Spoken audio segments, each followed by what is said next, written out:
Once a new data source has been created, we are going to see how to proceed with the definition of a new analysis model through this wizard. Enter the mask for creating a new analysis model by clicking the appropriate icon on the dashboard.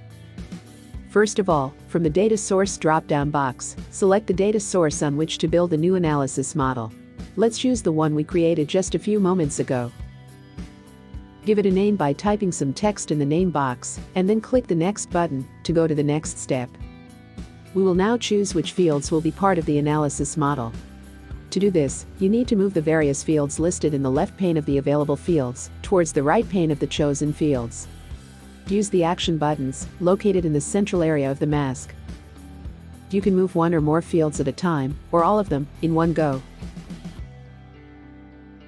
If you want to apply a transformation to the values of a certain field, you can define a formula, thus obtaining a completely new one that will be added to the others.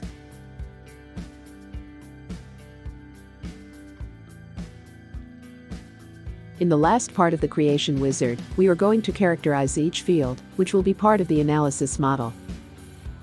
On the left, we have the complete list of the chosen fields, which we will select one by one to define the name that will appear in the analysis, and some further settings.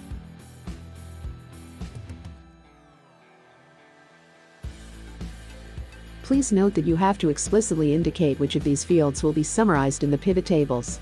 To do this, check the IsFact field checkbox.